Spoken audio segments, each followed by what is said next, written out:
انتوا عم تحطوا السكين على رقبتي وتقولوا لي لا تصرخ، بتنبه الناس انه نحن عم نذبحك.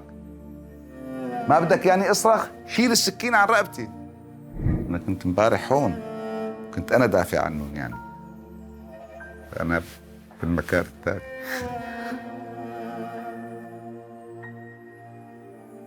بالسجن انا رسمت صورة كاملة لسوريا جديدة بكل القوانين والتفصيلات اللي ممكن تصير. انجزت مشروع قانون احزاب وطبعته لبرا. متأكد هلا انه علي مملوك اللي صدرت بحقه مذكرات توقيف واللي انا قابلته مرتين بسوريا بمكتبه، عم يلعن الساعة اللي خلاني اطلع فيها من مكتبه طيب. فاضطريت انه اكسر الاضراب مشان يدفنوني. اولادي اللي بحق لهم يهزموني او برضه بالهزيمة قدامهم.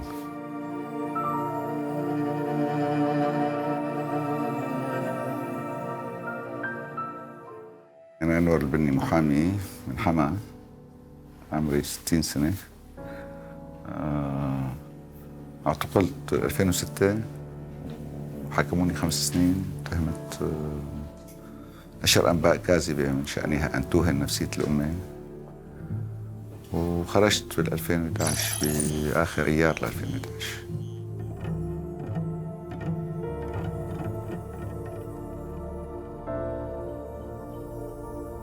لم أنتسب لعمل سياسي ذو خلفية إيديولوجية، مع أنه أخواتي كلهم كانوا شيوعيين، بس أنا ما حبيت الفكرة. ما حبيت فكرة ديكتاتورية البروليتاريا. بالنسبة لي هذا عدو، خصم. وبالتالي أنا عملي سياسي حقوقي، معارض لكل ما ينتهك حقوق الإنسان. أنا ماني معارض أنظمة، ماني معارض أشخاص. بسوريا قبل 2000 ما كان في أي شيء اسمه بيئة سياسية، كان في شيء بيئة أمنية فقط، ولا في بيئة دولة يعني ولا مؤسسات. حافظ أسد فتت الدولة لمصلحة الأجهزة الأمنية، وبالتالي صارت الدولة غبار.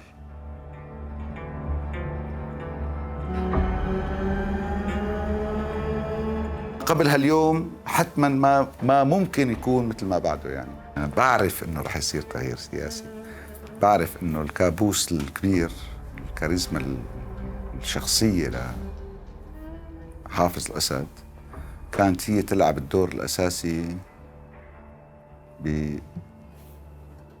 بإرهاب مو بس الشعب السوري، الحلقة المحيطة به فيه. يعني شخصيته الكاريزمية الدموية، يعني القاسية جدا، اللي بيعرفوها كل المحيطين فيه. فبعرف انه ما في كاريزما كابوسية مثله رح تجي مين ما كان. وبعرف انه بشار المعاق ما قادر يملأ الفراغ الكاريزمي لشخصية أبوه. التغيير بدأ بسوريا بربيع دمشق بالمنتديات.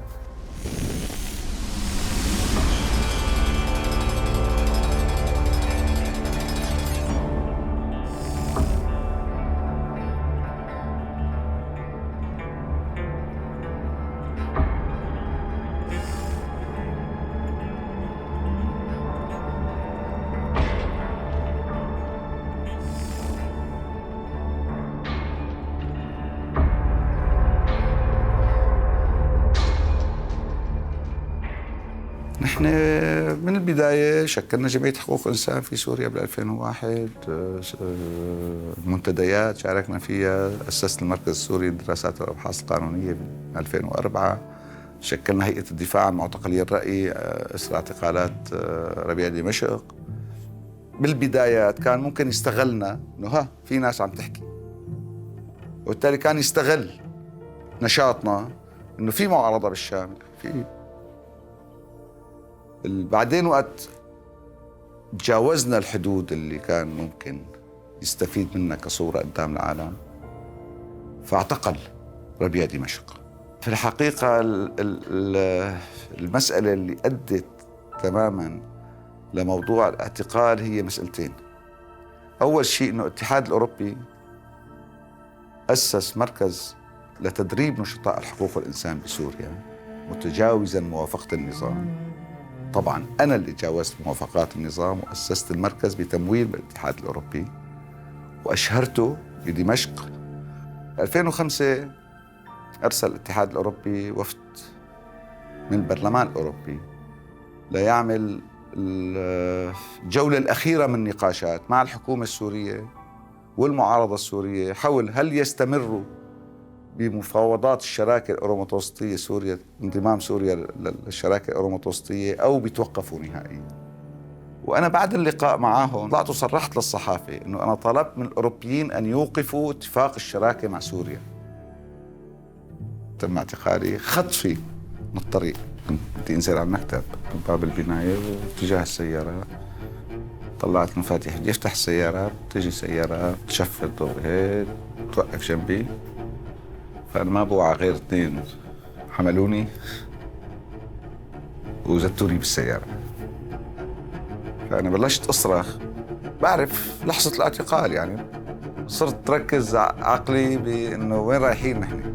ايه وصلت للفرع وانا زايره سابقا الفرع 285 ونزلوني من السياره طبعا مطمش وحطوني بزنزانه.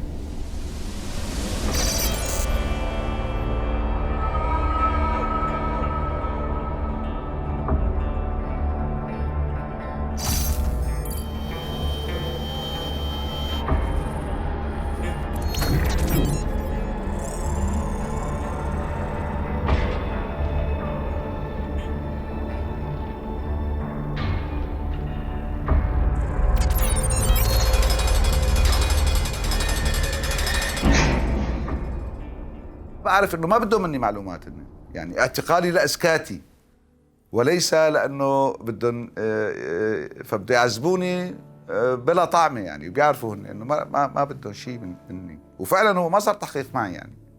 هواجسي كانت انه اعتقالي سبب له اكبر ضغط. حطوني بالزنزانه، طبعا بيطلعوا المعتقلين الاخرين على الكوريدور بيعذبوهم او بالغرفه المجاوره، بسمعي صوت الضرب الى اخره. بعد شي ساعتين يمكن اجوا اخذوني لعند بعتقد رئيس الفرع يعني. في اثنين معي، فرئيس الفرع ايه يا انور شو عم تدافع عن حقوق الانسان؟ شو قصة حقوق الانسان بسوريا؟ شبه حقوق الانسان بسوريا؟ فأنا ببساطة قلت لهم حقوق الإنسان ما في منها بسوريا وممتازة، وأكبر دليل وجودي قدامك هون. فأنا حكيت هيك يجيني كف والتاني.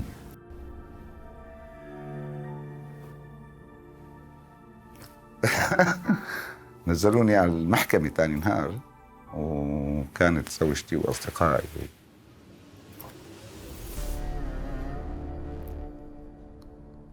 كثير هزتني من جوا هي اللحظة، من حيث الصعوبة إنه هزتني. إنه أنا كنت امبارح هون، كنت محامي عم بدافع عن الناس وقت بتطلع من السجن أو بتطلع من النظارة عند القاضي، كنت واقف بهالجهة، كنت أنا دافع عنهم يعني. أنا بالمكان الثاني.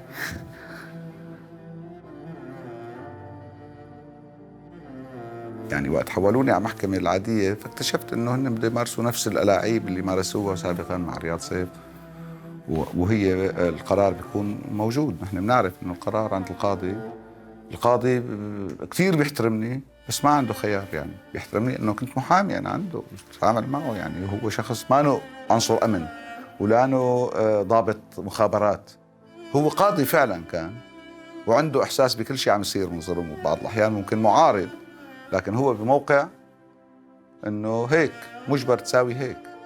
حتى في قضاة محكمة الجنايات بالآخر اضطروا يعزلوهم لأنه رفضوا يحكموني مثل ما مطلوب منهم. حولوني لسجن عدرا.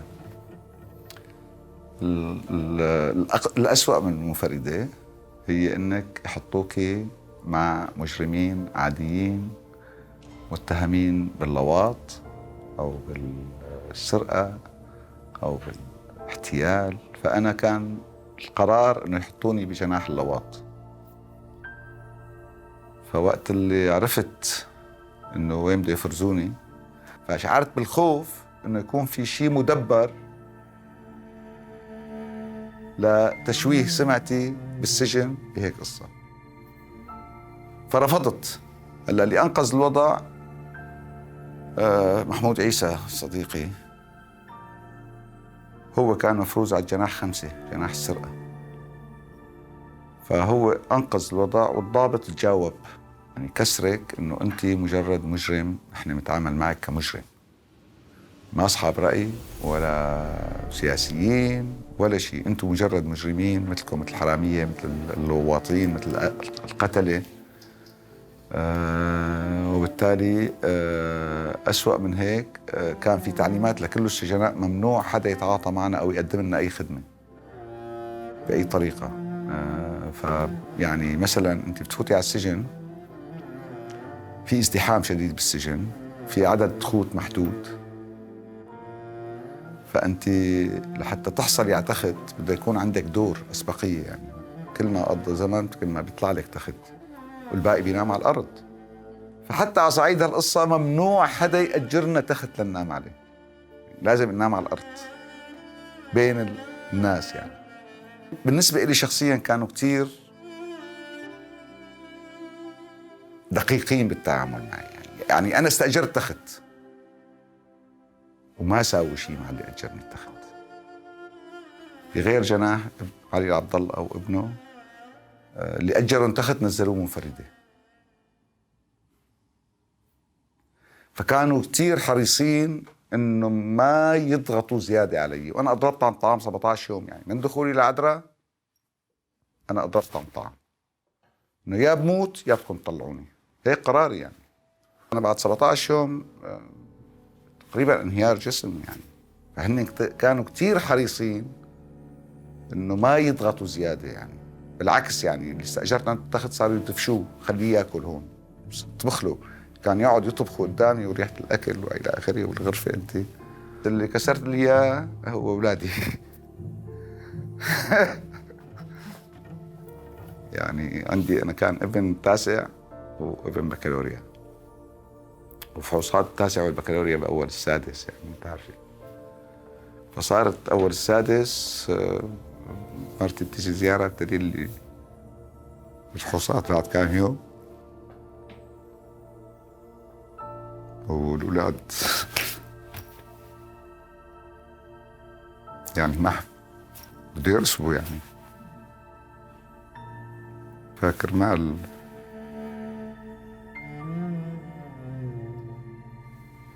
يمكن كنت طلعت أنا لو استمريت، وكان مجبرين يطلعوني. يعني احتمال، يعني طبعا هذا أحد الاحتمالات.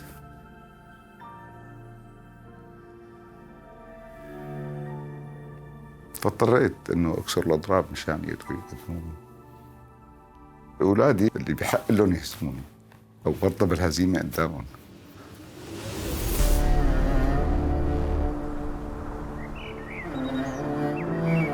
أنا ما حسيت حالي دخلت السجن غير بتموز، وقت سمعت بخبر الحرب بلبنان. عنت لي إنه صارت في ممكن تشكل قلبة بالمزاج العالمي تجاه النظام داخل السجن. آنسني إنه مارست مهنتي. يعني أنت قاعدة بجو كله بحاجتك، أنت كنت تدافع عنهم برا كمهنة، فأنا صرت متطوع طبعا دافع عنهم. يعني شلون دافع عنهم؟ ساعدهم بكتابة مذكرات الدفاع أو شرح أوضاعهم القانونية قدام المحكمة، أو شو ممكن يواجههم قدام المحكمة. وبالتالي كانت هي تشكل مساحة انشغل فيها. بالسجن أنا رسمت صورة كاملة لسوريا جديدة، مشروع قانون انتخابات بعته لبرا تهريب. حطيت تصور كيف بدها تنقاد سوريا جديدة، شو القوانين اللي لازم تلتغى، شو القوانين اللي لازم تتعدل، شو القوانين اللي لازم تبقى. هذا المسألة بما فيها مسألة السجون وإصلاح السلطة القضائية كان في صلب الأفكار اللي أنا وضعتها يعني. صديقي وزميلي خليل معتوق هو كان الملازم لكل حياتي بالسجن، يعني حتى وقت بدي هرب شغلة بيجي خليل بياخذها مني. وقت بدي اتصل، أول ما بيخطر على بالي اتصل قبل ما اتصل بزوجتي بتصل بخليل.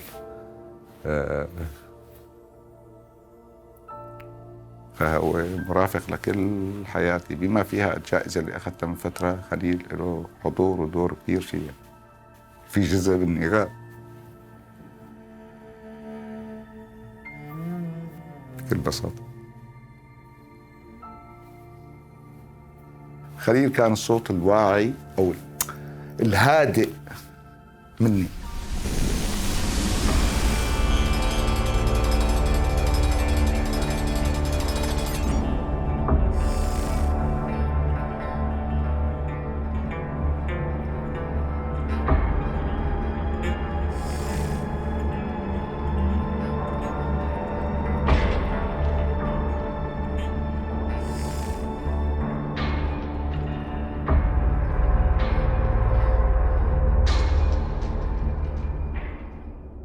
فدائما كان هو جانبي، يعني تصرف اوقات يردع تهوري، وبعض الاحيان وجوده كثير ضروري لحتى انه الاخرين يتقبلوني على علاتي يعني.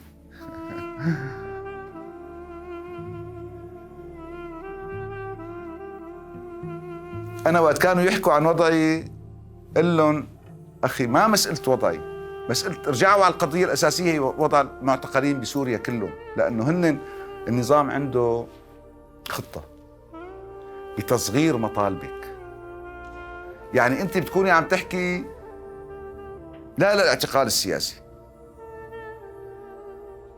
بيعتقل الناس، يصير مطلبك أفرجوا عن المعتقلين، بيعذبهم، يصير مطلبك أوقفوا التعذيب، يحولوا على المحكمة، يصير مطلبك محاكمة عادلة، حطك بالسجن، يصير مطلبك تحسين شروطهم بالسجن. وين كنا؟ وين صرنا؟ في السجن كان بالنسبة لي إنه وضع هلأ عايش فيه بدي استثمره بأقصى الحدود لأنجز ما أنا مؤمن فيه.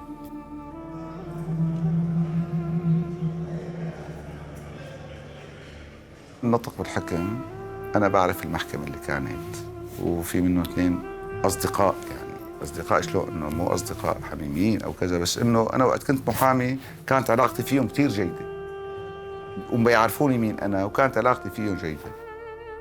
فما كنت متوقع شو بده يصير. نزلت على المحكمة بتفاجأ إنه تغيرت الهيئة. بيجي بيحطوا قاضي، أنا من أول ما جيت صرت محامي اصطدمت معه لأنه قبض رشوة واتهمته بقبض رشاوي. وقت اللي حكموا علي أنا شعر إنه أنا لا محكوم عليه. ما لي لحظة، قلت لك ما لي لحظة شعرت إنه حدا كسر لي إرادتي. أول شيء إنه شو بتطلب بالمحكمة؟ عادة إنه المفروض تطلبي الشفقة والرحمة، فأنا قلت له أنا ما بطلب غير العدل وأنتم مو قادرين تعطوه. أنا ما تفاجأت، الناس تفاجأت إنه قاسي، لأنه قبلي كان أنا الوحيد اللي حكمت 5 سنين، باقيين حكموا، حتى ميشيل كيلو حكم 3 سنين ونص. كل إنسان عم يضحي بدمه هو عم يعطي دم ل10 زومبي عم يرجع لهم الحياة، يساويهم ناس. فبالتالي شعرت انه السوريين رجعوا ناس، رجع انسان يشعر بانسانيته، يشعر بحياته، بكيانه كانسان. فهي طبعا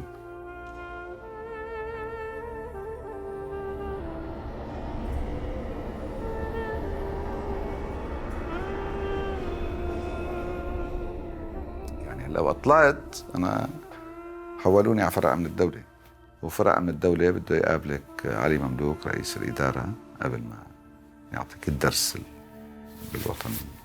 متأكد هلا انه علي مملوك اللي صدرت بحقه مذكرات توقيف واللي انا قابلته مرتين بسوريا بمكتبه، عم يلعن الساعة اللي خلاني اطلع فيها من مكتبه. طيب قبل يعني نحن اخواتي اعتقلوا وطلعوا من السجن فترات طويلة وعدة مرات يعني، وكنا نشوف ردود فعل الناس الأقرباء أو اللي حوالينا بوقت يدخلوا على السجن أو وقت يطلعوا، قديش الناس تكون خايفة. وقت طلعت هي مختلفة، كانت مختلفة تماماً، لأنه الناس اللي إجت اللي ما بعرفهم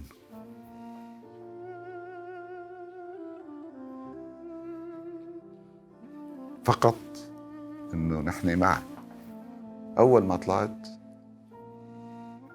شيل إنه بعد 3 أيام أنا نزلت على القصر العدلي وبلشت نرجع ندافع عن المعتقلين اللي صاروا بالمئات، متحدي كمان قرارات منع من مزاولة المهنة. 5 قرارات صدرت بحقي من نقابة المحامين بمنع مزاولة المهنة، تحديتها ونزلت على القصر العدلي ومارست عملي كمحامي، وما تجرأت نقابة المحامين يقولوا لي أنت ما بحق لك تكون هون. ما كنا ننقش فيه أبدا.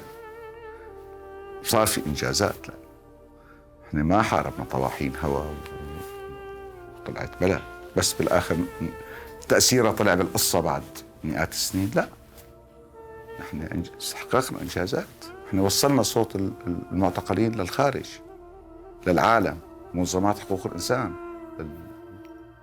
السياسيين برا، طلعنا معتقلين، ساعدنا يعني بأنه إخراج معتقلين،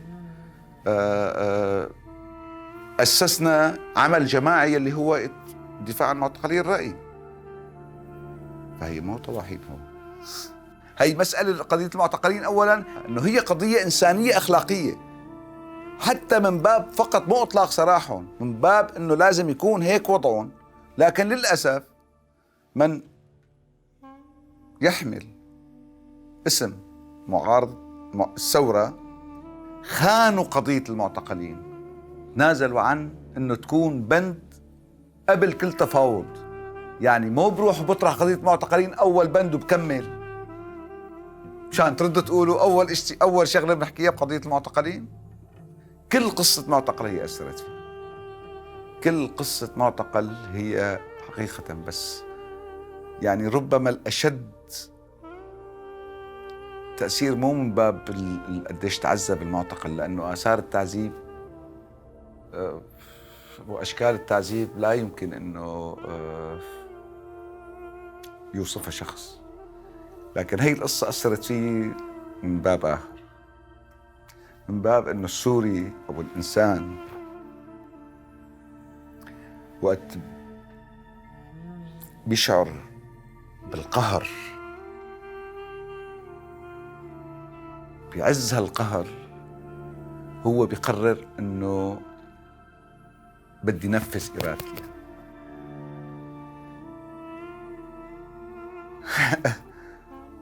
معتقل ضخم، يعني شاب جسمه رياضي وهو يبدو انه ابن عز، يعني ابن بيئة بتقدره بتحترمه بتحبه، ترمد عينه تنتفخ بتسكر ما بقى يشوف فيها، فبيقاتل بدي دواء، انه عم يرفض يستسلم لكل هالذل، فبيضربوه. بعد فترة بتنتقل للعين الثانية كمان بيوقف، بتنتفخ بيوقف يشوف فيها، فبيبلش يدق الحيط ويدق الباب.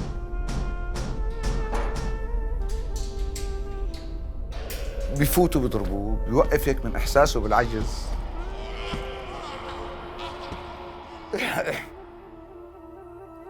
فبيشعر إنه هو الوحيد هلا بهاللحظة اللي قادر ياخذ قرار، وهو إنه يموت.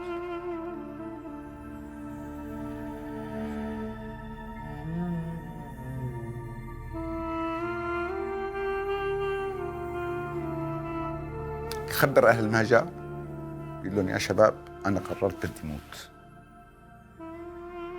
ومات هو هيك بقراره. غير قصص التعذيب طبعا اللي اللي لا تخطر على بال شياطين بيجيبوا أنبوب بلاستيكي بيدخلوه بمؤخرة المعتقل، بيدخلوه ليوصل للأمعاء، بيفوت بهالتيوب السلك الشائك اللي بيحطوه على الحدائق، بيسحب التيوب وبعدين بيسحب الشريط هذا.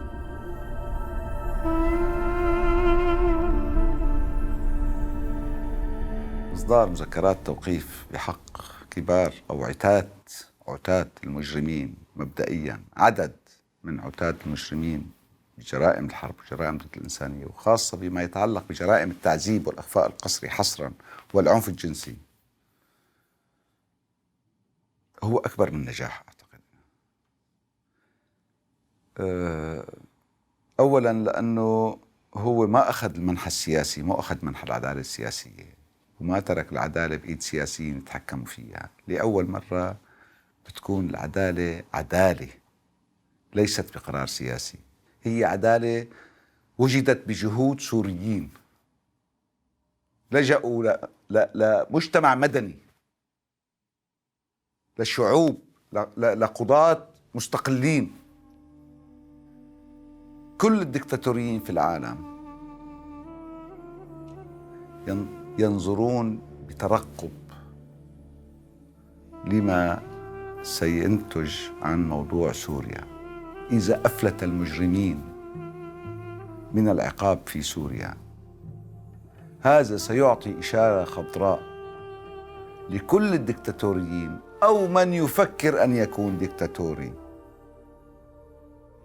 أنه يمكنك أن تفعل ما تشاء ولن نهتم.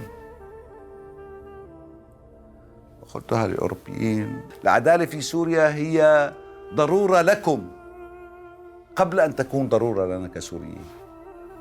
الهدف الأساسي أنا يعني من الملاحقة الجنائية الآن، بالإضافة إلى معاقبة المجرمين، هي إبعاد عن مستقبل سوريا.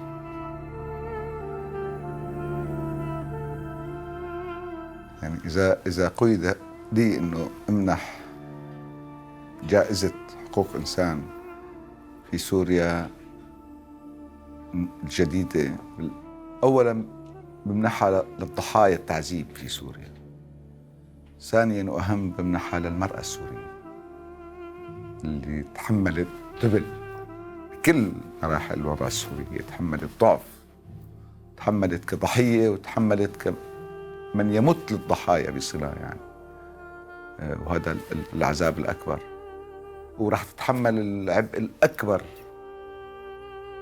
بإعادة بناء سوريا جديدة، فبتستحق أكيد.